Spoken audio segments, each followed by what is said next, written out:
Good morning. I wanted to speak to you briefly this morning about transformational leadership. Excuse the vernacular, Margaret. The world desperately needs transformational leadership. In education, we need leaders who can inspire the next generation of educators and students to a place we have never been before. We need leaders who can challenge the status quo, who can thoughtfully and strategically manage change, and we need leaders who can do this with compassion and resiliency. We need leaders who can tap into their own gifts and experiences, but can also adapt to the rapidly changing landscape of our time. We need leaders who can not only lead change, but who are capable of reinventing themselves as leaders.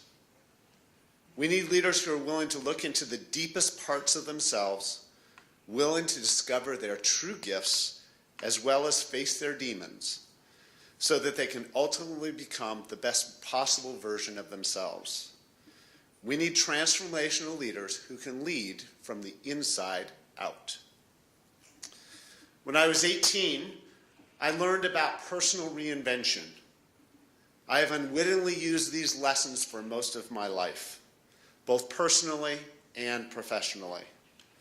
Our personal journeys are inextricably linked to our professional journeys. If we can look deeply into who we are, seek the truth, face our demons, and recognize our gifts, recognize who we're capable of becoming, we can become a new version of ourselves that we didn't quite think was possible.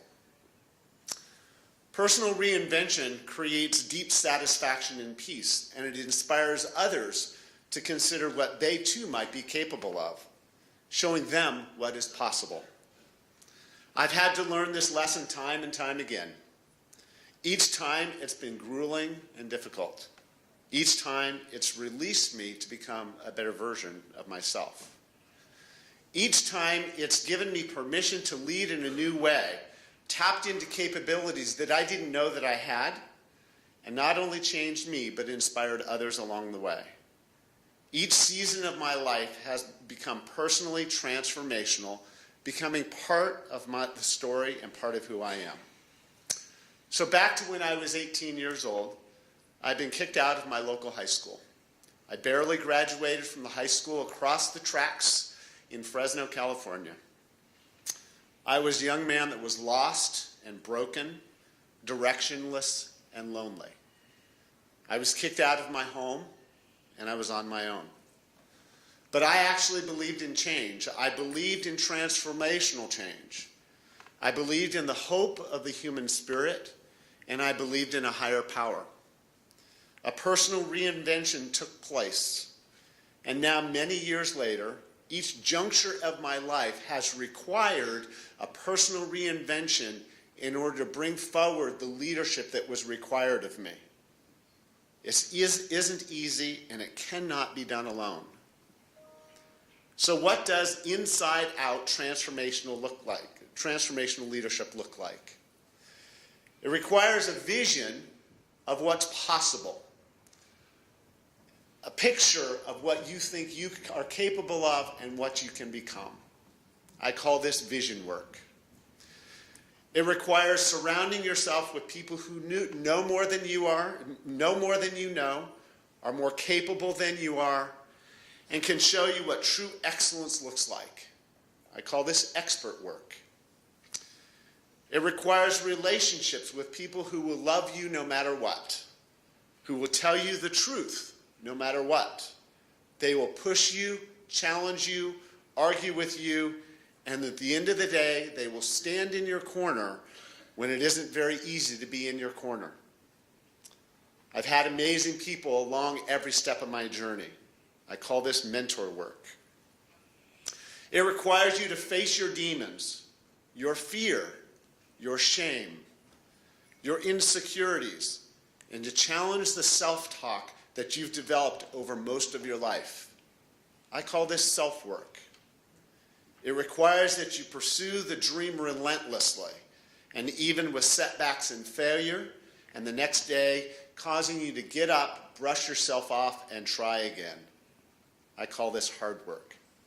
For me, these conditions and this work has caused a transformation in me that one of my college professors called an improbable life. This inside-out journey caused me to go from a high school dropout to a college graduate and ultimately a doctorate degree, a reinvention of sorts. It's caused me to go from a science teacher to a technology director when there was no training or experience in technology at the time, a reinvention of myself which caused me to bring forward new leadership. It caused me to be a 460-pound guy in my 30s to a 260-pound guy in my 50s, a new version of myself. It took me from being a technology guru and a chief technology officer to a learning leader and eventually a superintendent, a reinvention of myself. It took me from being a family man who wanted a large family, who after our first baby was born, was faced with infertility, loss through adoption, and the ultimate adoption of our daughter. It took me from a marginal athletic guy to a guy that water skis most every week and rode a bicycle across the state of Washington on one of those little seats. It caused me to be a transformation from a U.S. suburban superintendent to an international school, single school superintendent, a current transformation that I would characterize as under construction. I believe that reinvention is required of each of us. It's grueling, it's heart-wrenching, and it's hard work.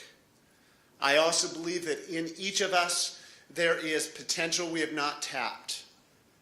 And when we tap into that potential, we change ourselves, we change others, and then we make a world a better place.